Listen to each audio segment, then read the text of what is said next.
Welcome, this is Joseph with the My Cross, His Grace podcast radio. Well, another story from current events in the news recently within the last week or two is a story about an 81-year-old woman from the Bronx who went to visit her family in Puerto Rico, leaving from New York with Frontier Airlines. She boarded the flight with her emotional support pet, which was a parrot. African, some kind of parrot, and the parrot's name is Plucky. I'll say right now up front, Plucky's fine. No animals are harmed in the story, and the outcome ended up being good. But here's the story. She gets on the flight and she goes to visit her family in Puerto Rico. The parrot was designated by the family as an emotional support pet. And in many ways it was. She took care of this bird since its birth.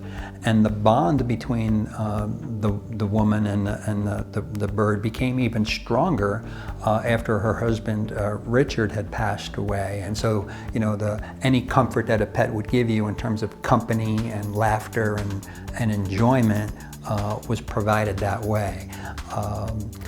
The lady's name was Maria Fragerio, if I'm pronouncing it correctly. She was 81 and from the Bronx. So she's allowed to board the plane with the small pet carriers that you see for cats and dogs, and it was with Frontier Airlines. She goes and it's fine. So according to the schedule, she decides it's time to go home. And in the attempt to go home, she encounters somebody with the airline who refuses the flight, saying, "You can't take that bird, you got to get rid of it." She was distraught. She's not going to get rid of the bird.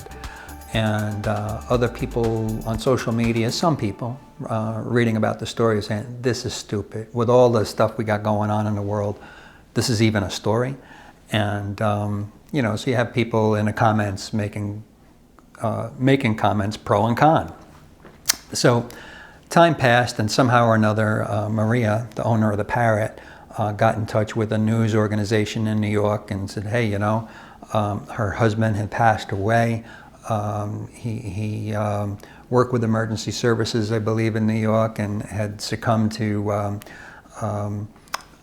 illnesses from the World Trade Center and whatnot. And could you help me out? I'm not asking for much, but it's not even my fault. They allowed me on the plane with the bird. I took the bird with me. It needed to be cared for while I was away.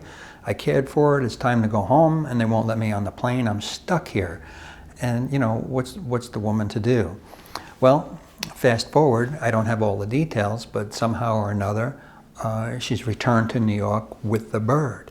And so the bird, for the purpose of the story and our conversation here, is one of God's creations. She was taking care of it. And as needs to be pointed out, she did nothing wrong. She presented herself with the animal in a TSA-approved case. It was allowed on board. It went to Puerto Rico, and they wouldn't let it out of Puerto Rico. Excuse me. And I love the fact that she cared enough to fight for the bird. So why is that important? Well, it's a little bit about humanity and how we think and what's important to us. And, we can be known for wonderful and great things, but we should be judged by how we treat the least among us. And so there was another story, not all that long before this one, where a lady somewhere at an airport was refused the original flight because she wasn't allowed to bring her small dog on board the flight with her. And she went into the ladies' room at the airport and drowned the dog in the ladies' room. Another one of God's creations. And so what we have is the best and the worst in a similar story, in a similar situation.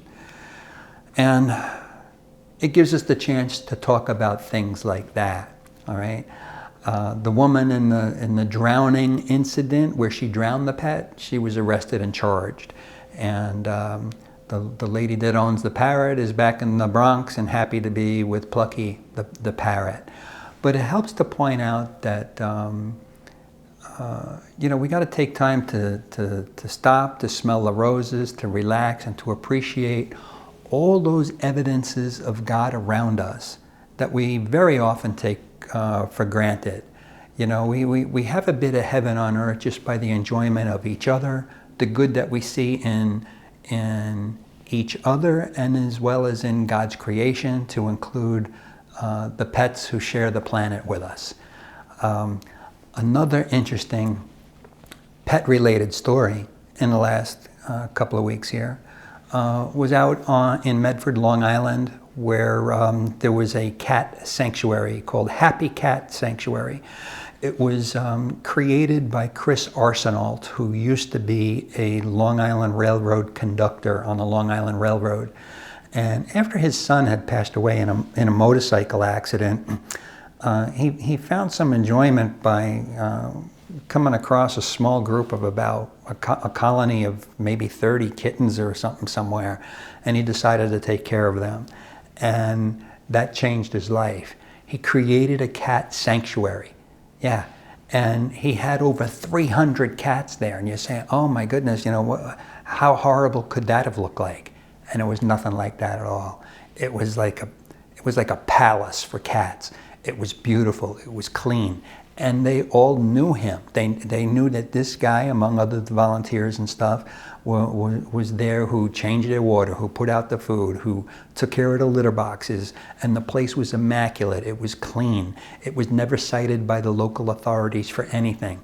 And sometimes police or fire would give him a call and say, hey, we got this situation, there's this cat, I'll take it. And he would take it and love it and tend to all their needs, veterinary care and stuff like that.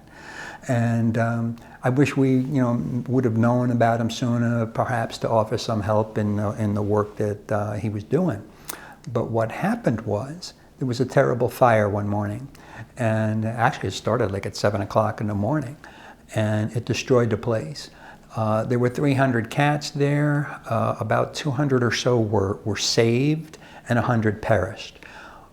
Chris himself also perished, going in and out of the fire, trying to take cats out, and he succumbed to smoke and the effects of the fire, and he didn't make it. So some of the other volunteers that are out there working still is with Paws of War and Long Island Strong Animal League Shelter, and they're doing amazing work. And so what you see there, this story has gone across the nation and around the world, where people are donating from far and near. And it's amazing that the love that is being shown when you focus like a laser beam on a particular issue or problem and say, hey, these people need help. And these people that are helping right now, in large measure, come from smaller shelters and volunteer efforts around the Long Island area, who were doing their own thing in their own location, who all came together on this enormous emergency relief effort to help rescue, again, these cats that needed care and veterinary attention as well immediately for burns and other injuries. And a lot of the cats were caged and protected, in their shelters and overnight lodgings. But they got the attention that they needed from the vets on site, from some of the organizations I just mentioned, and others. And some scattered around the neighborhood, and these volunteer organizations went out and recovered them as well. And today's the first day that they're offering many of these cats for adoption, now that they have been seen and assisted by veterinary care after the fire.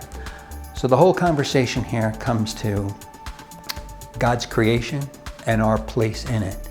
We share the planet, and we need to be stewards of everything that God puts in our care. And that's just my thoughts on those current events. Enjoy a great day. See you next time. This is Joseph with the My Cross, His Grace podcast radio. Thank you.